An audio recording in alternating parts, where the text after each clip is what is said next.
Have you ever noticed somebody looking around, see if anybody notices them before they do something? Maybe you've seen a kid do that, an adult, yourself. Because when we do that, we realize we're about to do something that if someone were to notice, could cause problems for us. But it also points out that we kind of think sometimes that if nobody notices, we can get away with something. In fact, the more we do the wrong thing and nothing happens, we tend to think that nothing will ever happen. And that's the kind of the part of this whole temptation that the enemy brings to us as we've been reflecting through the Bible, and we're in Genesis, the 3rd chapter, where Satan comes to tempt Eve from the Lord. And there's a number of ways that he goes about that. And the next step that he utilizes is in verse 4. He says to Eve, when she says that you cannot eat from the tree or touch it lest you die, Satan says, "You surely will not die." He wants her to question the results of her sin, that there won't be a consequence to her sin. This plays out in our lives in a number of ways in which you've probably witnessed this, where people think there won't be ramifications for our sin. We misunderstand God's grace and His mercy and His forgiveness. This is where this usually comes into play, where we think because God is merciful, gracious, and forgiving, there will never be consequences to my sin. Now, Satan's trying to get them to doubt that death will take place as a result of their sin. We also see that people will think that there are going to be no earthly consequences, that this isn't going to bring about any ramifications in my life. But what happens is often we suffer if we're unkind, mean, rude to people. We limit ourselves in the kind of relationships we have with people. When we behave poorly financially, we limit ourselves physically, spiritually. There are all kinds of ways in which we find ourselves experiencing the ramifications of our sins. The problem is that they're delayed. We don't get instant consequences typically from our sins. Another way that the enemy is working today to get us to think that there are no consequences to our sins is that I'll still go to heaven. So I can still live this way and do what I want because God's gracious, God's forgiving, and so I'll just end up in heaven anyway, so no big deal. No harm, no foul.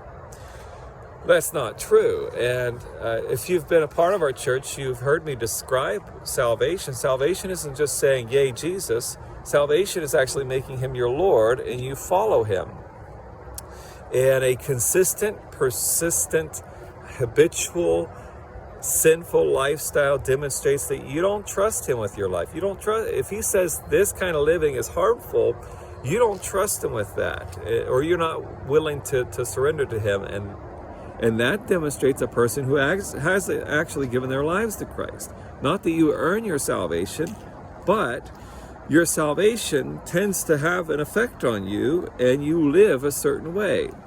But Satan is there saying, no, you surely are not going to go to hell. You're fine. Keep living the way you're living. Keep believing what you're believing. Everything is okay. You surely will not die. Satan is using the same deception now that he used then. That's why so many people today don't even believe there is a hell. A lot of people believe there's a heaven, but very few people believe there's a hell, because again, Satan's there saying, you surely will not die. There will be no consequences to your sin.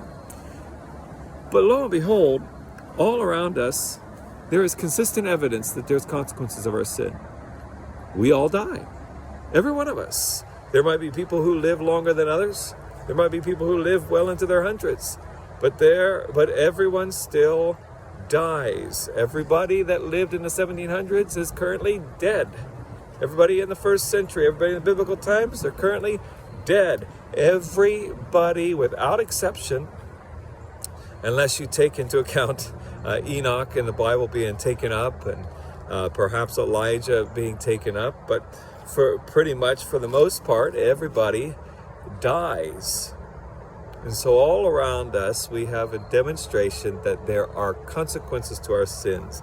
Now, Satan might be trying to tell us that our death had nothing to do with our sins. No, the wages of sin is death.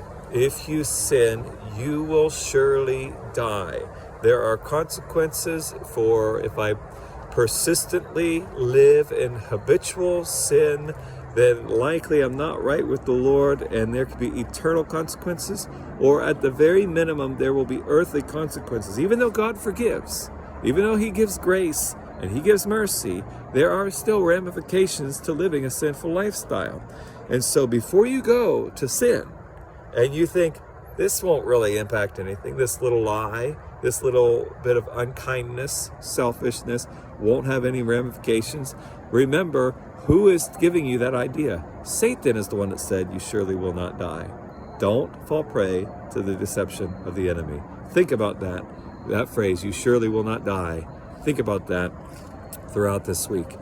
If you have any questions regarding this video or anything in any of the videos with this series, please just leave a comment, or you can message me on Facebook, or you can email me at dleveck@bethelpgh.org.